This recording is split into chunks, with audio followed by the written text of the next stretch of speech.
नमस्कार, आवाज समाचार में आप सभी का स्वागत है। मैं हूं सीमा। खबरों की शुरुआत करते हैं। सबसे पहले नजर डाल लेते हैं हेडलाइंस पर। दिल्ली ब्लास्ट से लिंक नहीं, मेरा बेटा आतंकी नहीं, पुलवामा से मुजम्मिल की मां की दर्द भरी गुहार। दिल्ली धमाके पर अश्विनी चौबे ने दी सख्त चेतावनी, दोषियों को बख्शा नहीं जाएगा। सुल्तानपुर के मोची रामचेत का निधन, राहुल गांधी ने जताया दुख और मदद का भरोसा दिया। महाराष्ट्र की राजनीति में बड़ा ट्विस्ट, शरद अजित की एनसीपी आई साथ, मिलकर लड़ेंगे चुनाव। और धर्मेंद्र की हालत नाजुक, बेटे बेटियां पहुंचे ब्रीच कैंडी अस्पताल, फैंस की दुआओं का दौर जारी। और अब खबरें विस्तार से। जम्मू कश्मीर का पुलवामा, वो इलाका जो कभी आतंकी घटनाओं के कारण बदनाम हुआ था, आज फिर चर्चा में है। लेकिन इस बार वजह है डॉक्टरों का नाम आतंक से जुड़ना। दिल्ली में लाल किला ब्लास्ट के बाद जांच एजेंसियां अब जम्मू कश्मीर के कोइल गांव तक पहुंच गई हैं, जहां 2 डॉक्टरों पर आरोप है कि उन्होंने इस पूरे ब्लास्ट मॉड्यूल में अहम भूमिका निभाई। लेकिन इसी गांव से एक मां की आवाज उठी है, मेरा बेटा आतंकी नहीं, उसने किसी का खून नहीं किया। मेरा बेटा 4 साल पहले घर से दिल्ली नौकरी करने गया था। पुलिस ने उसे पकड़ा पर हमें मिलने तक नहीं दिया। हम भारतीय हैं, देशभक्त हैं, झूठे हैं ये सारे के सारे आरोप। पुलिस का दावा है दिल्ली ब्लास्ट के पीछे 3 कश्मीरी डॉक्टरों की भूमिका है, जिनमें शामिल हैं डॉक्टर मुजम्मिल, डॉक्टर उमर और डॉक्टर आदिल राठेर। इनमें से 2 पुलवामा के एक ही गांव के हैं। डॉक्टर उमर वही डॉक्टर बताया जा रहा है जो लाल किले के पास विस्फोट वाली I-20 कार चला रहा था। वो मौके पर ही मारा गया। उसकी मौत के बाद पूरा गांव सुरक्षा घेरे में है और परिवार पूछताछ में है। रिश्तेदारों का आना जाना लगा है। डॉक्टर मुजम्मिल की मां नसीमा का कहना है कि रविवार को उसकी बहन की शादी थी। अब घर में मातम है। उनका कहना है कि उनका बेटा पढ़ा लिखा डॉक्टर है, उसने कभी बंदूक नहीं उठाई। वो तो अपने पिता की सर्जरी और बहन की शादी के लिए घर लौटा था। लेकिन एजेंसियों की जांच कुछ और कहती है। कहा जा रहा है कि डॉक्टर आदिल राठेर के पास से बरामद हुई असॉल्ट राइफल ने इस पूरे आतंकी नेटवर्क का पर्दाफाश किया। हरियाणा के फरीदाबाद से 290 किलो अमोनियम नाइट्रेट और टाइमर डिवाइस मिलने के बाद ये नेटवर्क सामने आया।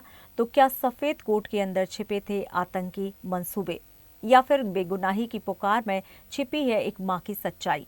पुलिस जांच जारी है, लेकिन पुलवामा के उस छोटे से गांव में अब हर दिल बस एक सवाल पूछ रहा है, क्या वाकई डॉक्टर बेटे आतंकी थे या देशभक्ति की कसम खाने वाले परिवार के साथ हो रही है नाइंसाफी? बीजेपी नेता अश्विनी कुमार चौबे ने दिल्ली में हुए धमाके को दर्दनाक बताते हुए कहा है कि प्रधानमंत्री और गृह मंत्री ने तुरंत घटना का नोटिस लिया। उन्होंने कहा कि सरकार इस पर तुरंत कार्रवाई करेगी और दोषियों को बख्शा नहीं जाएगा। भागलपुर में वोटिंग के बाद मीडिया से बातचीत में अश्विनी ने धमाके को सनातन पर प्रहार करार दिया और कहा कि ऐसे तत्वों को सबक सिखाया जाएगा।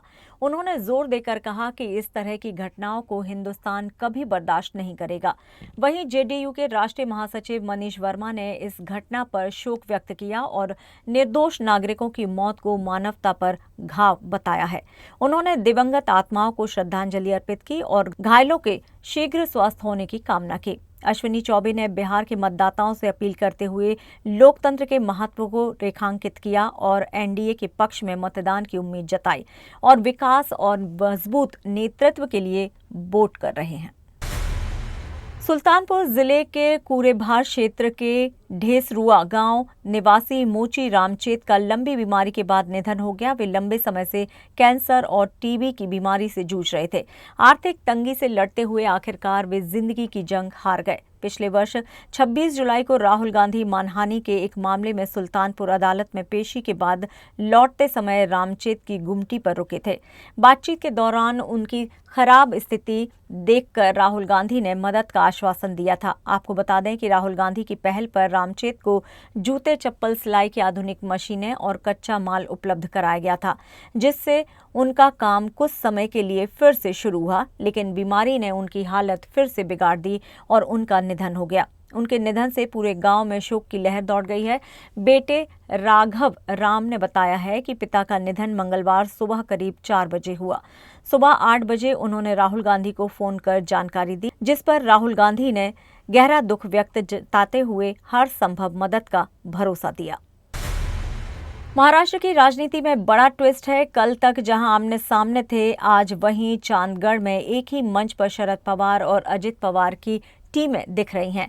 राजनीतिक हलकों में इसे पवार फैमिली रीयूनियन कहा जा रहा है। कम से कम लोकल लेवल पर तो शुरुआत हो ही गई है।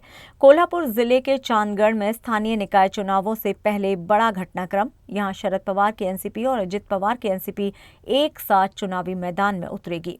चांदगढ़, जो कि परंपरागत रूप से एनसीपी का गढ़ रहा है, अब दोनों गुटों की एकता का प्रतीक बनने जा रहा है। बताया जा रहा है कि शरद पवार खेमे ने स्थानीय इकाइयों को भाजपा को छोड़कर किसी भी पार्टी से गठबंधन करने के निर्देश दिए थे। इसी निर्देश के तहत चांदगढ़ में राजर्षि शाहू विकास अघाड़ी नाम से नया गठबंधन बना है। इस मौके पर वरिष्ठ मंत्री हसन मुश्रीफ भी मौजूद रहे। चांदगढ़ में शरद पवार गुट की अगुवाई कर रही है नंदाताई बाभुलकर, जबकि अजित पवार गुट से हैं पूर्व विधायक राजेश पाटिल। दोनों नेताओं ने एक मंच से ऐलान किया, हमारा मकसद विकास न कि विभाजन। यानी कि पवार परिवार की राजनीतिक दूरियां कम से कम चांदगढ़ में तो सिमटती नजर आ रही हैं। अब देखना ये होगा कि क्या ये लोकल बॉन्डिंग राज्य स्तर पर भी एक नई कहानी लिख पाएगी। खबरों में यहाँ लेंगे एक छोटा सा ब्रेक, आप बने रहिए हमारे साथ।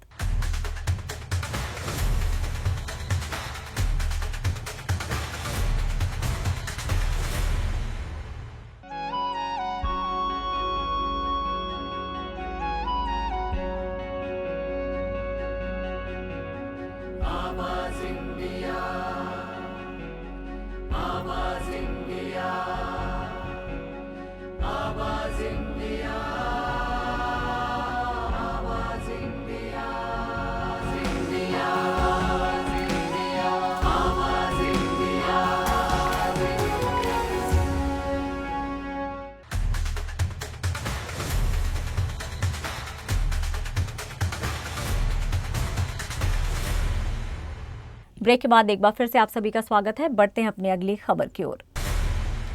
मुख्यमंत्री योगी आदित्यनाथ ने बाराबंकी के फतेहपुर कस्बे में जनता को संबोधित करते हुए कहा कि जो वंदे मातरम का विरोध करते हैं उनके चेहरे पहचानिए। उन्होंने बताया कि ये वही लोग हैं जो सरकारी योजनाओं का लाभ लेने के लिए हमेशा पहली कतार में खड़े रहते हैं। मुख्यमंत्री ने कांग्रेस पर निशाना साधते हुए कहा कि वे चाहते ही नहीं थे कि लौह पुरुष का सम्मान हो। मुख्यमंत्री ने मंच पर आते ही सियावर रामचंद्र की जय के साथ अपने भाषण की शुरुआत की और राष्ट्रीय एकता की महत्ता पर जोर दिया। आपको बता दें कि समारोह में मुख्यमंत्री योगी आदित्यनाथ ने 1734 करोड़ रुपए की विकास परियोजनाओं का लोकार्पण और शिलान्यास किया, जिनमें सड़क, शिक्षा, सिंचाई, स्वास्थ्य और औद्योगिक विकास से जुड़ी योजनाएं शामिल हैं। इस अवसर पर विभिन्न सरकारी योजनाओं के लाभार्थियों को प्रमाण पत्र और स्वीकृति पत्र भी वितरित किए गए। कार्यक्रम स्थल पर भारी भीड़ मौजूद रही और सुरक्षा के लिए 4 किलोमीटर की परिधि को पुलिस प्रशासन ने घेर लिया। मौके पर कई सांसद, विधायक और भाजपा पदाधिकारी उपस्थित रहे। सिविल लाइंस थाने में 6 साल पहले दर्ज भड़काऊ भाषण के मामले में सपा नेता आजम खान को कोर्ट ने बरी कर दिया है। 2019 के लोकसभा चुनाव के दौरान तत्कालीन एसडीएम सदर पीपी तिवारी की शिकायत पर यह मामला दर्ज हुआ था। अभियोजन और बचाव पक्ष की बहस पूरी हो चुकी थी और अब कोर्ट ने साक्ष्य के अभाव में दोष सिद्ध न होने का फैसला सुनाया।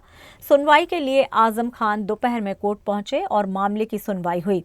एमपी एमएलए मजिस्ट्रेट शोभित बंसल ने साक्ष्य न होने के कारण उन्हें बरी कर दिया। ये फैसला इस मामले में लंबे समय से चली आ रही कानूनी प्रक्रिया को समाप्त करता है। अब इस मामले में कोई और नई कानूनी कार्रवाई नहीं की जाएगी। निठारी हत्याकांड के दोषी ठहराए गए सुरेंद्र कोली को सुप्रीम कोर्ट ने बड़ी राहत दी है। उच्चतम न्यायालय ने कोली को क्यूरेटिव याचिका स्वीकार करते हुए उनकी सजा को रद्द कर दिया है। अदालत ने कहा है कि अगर वो किसी अन्य मामले में वांछित नहीं है तो उन्हें तुरंत रिहा किया जाए। मुख्य न्यायाधीश वीआर गवई, न्यायमूर्ति सूर्यकांत और न्यायमूर्ति विक्रम नाथ की पीठ ने ये आदेश दिया। कोर्ट ने माना कि अभियोजन पक्ष कोहली के खिलाफ ठोस विश्वसनीय साक्ष्य प्रस्तुत करने में नाकाम रहा। इस फैसले के साथ ही 18 साल पुराने निठारी कांड पर एक नया अध्याय जुड़ गया है। सुप्रीम कोर्ट ने कहा है कि जांच में गंभीर प्रक्रियागत खामियां थी, जिससे निष्पक्ष न्याय प्रभावित हुआ। अदालत ने यह भी स्पष्ट किया कि केवल परिस्थितिजन्य साक्ष्यों के आधार पर किसी व्यक्ति को सजा या उम्र कैद नहीं दी जा सकती, जब तक कि आरोप संदेह के परे हो। न्यायाधीशों ने कहा है कि न्याय का उद्देश्य केवल सजा देना नहीं, बल्कि सच्चाई तक पहुंचना है। कोहली पहले ही निठारी कांड से जुड़े कई मामलों में बरी हो चुके थे और अब इस आदेश के बाद उनकी जेल से रिहाई तय हो गई है। आपको बता दें कि 2006 के निठारी हत्याकांड ने देश को झकझोर कर रख दिया था। नोएडा के निठारी गांव में बच्चों के लापता होने और बाद में उनके अवशेष मिलने से सनसनी फैल गई थी। पुलिस जांच में कोहली और उसके मालिक मोनिंदर सिंह पंढेर को गिरफ्तार किया गया था। दोनों पर कई बच्चों की हत्या, यौन शोषण और नरभक्षण के आरोप लगे। कोहली को कई मामलों में दोषी ठहराया गया और फांसी की सजा सुनाई गई थी, जिसे बाद में उम्र कैद में बदल दिया गया। अब 18 साल बाद सुप्रीम कोर्ट ने इस फैसले ने निठारी कांड की कानूनी गाथा को नया मोड़ दे दिया है।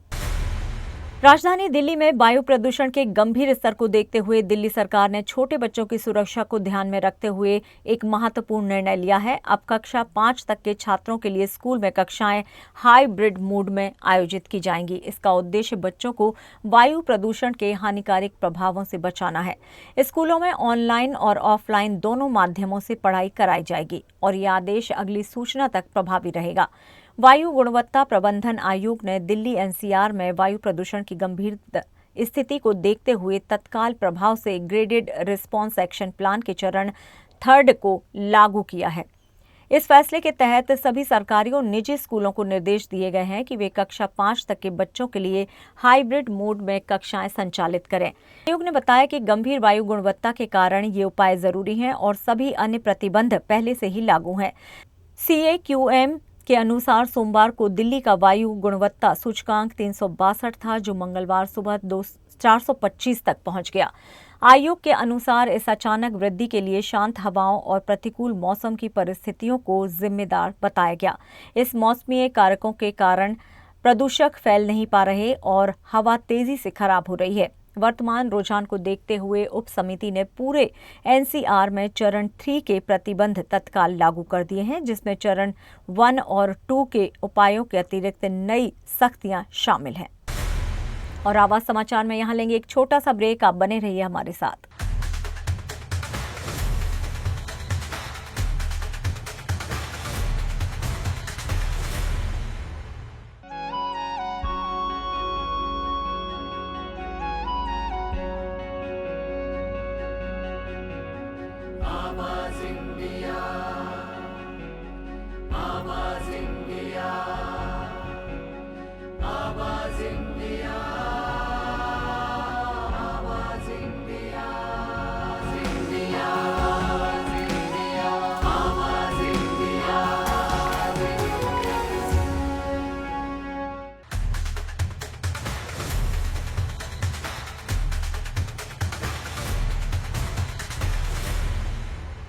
ब्रेक के बाद एक बार फिर से आप सभी का स्वागत है। बढ़ते हैं अपनी अगली खबर की ओर।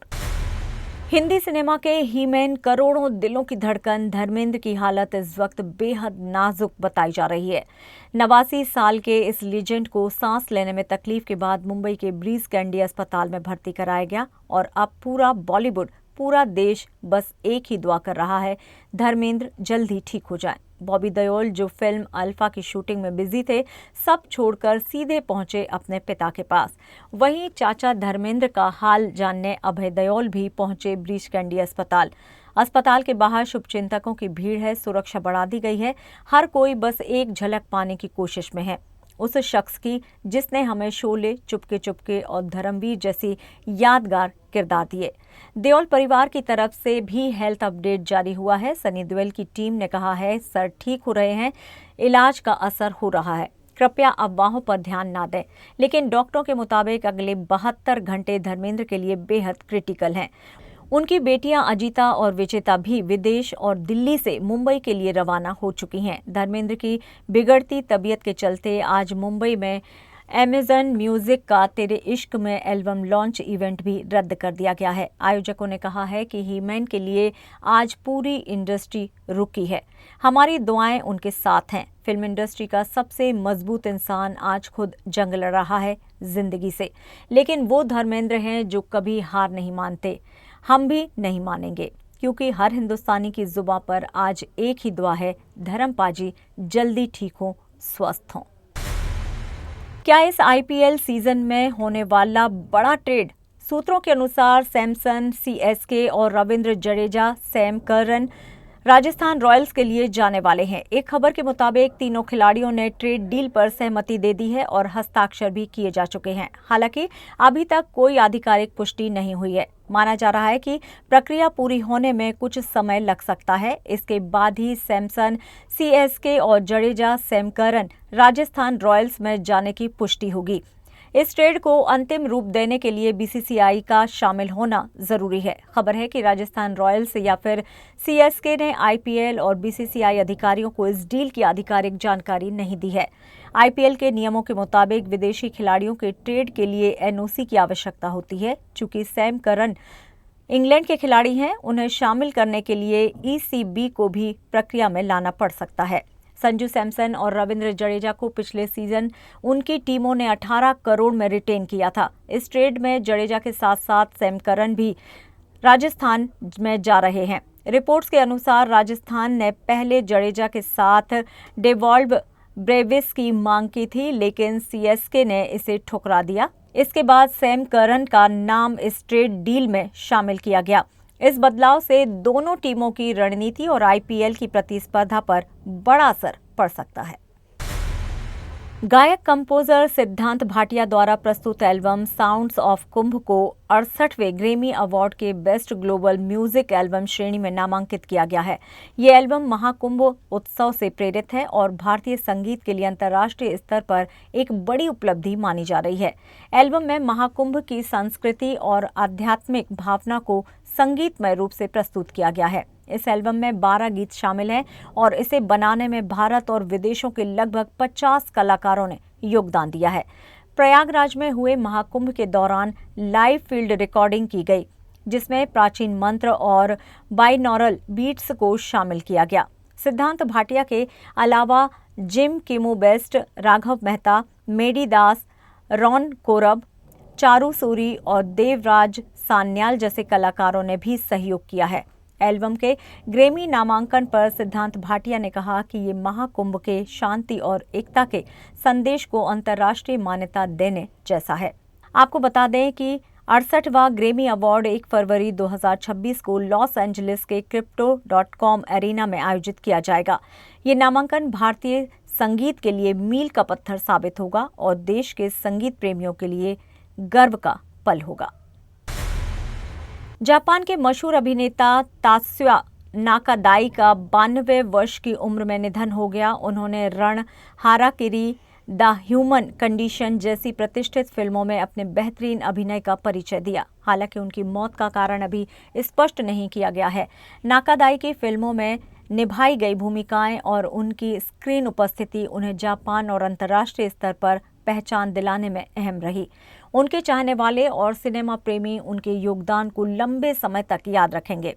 आपको बता दें कि तात्सुया नाकादाई का जन्म 13 दिसंबर 1932 को टोक्यो में हुआ था और असली नाम मोटोहिसा नाकादाई था। उन्होंने अपने करियर की शुरुआत रंगमंच और नाटकों से की थी, जिसके बाद उन्होंने जापानी सिनेमा में महत्वपूर्ण स्थान बनाया। 100 से अधिक फिल्मों में काम कर चुके नाकादाई को उनकी बहुमुखी प्रतिभा और रंगमंचीय कौशल के लिए काफी सराहा गया है। उनका निधन जापानी और वैश्विक सिनेमा जगत के लिए एक बड़ी क्षति है। और फिलहाल आवाज समाचार में इतना ही, लेकिन आप देखते रहिए आवाज इंडिया। नमस्कार।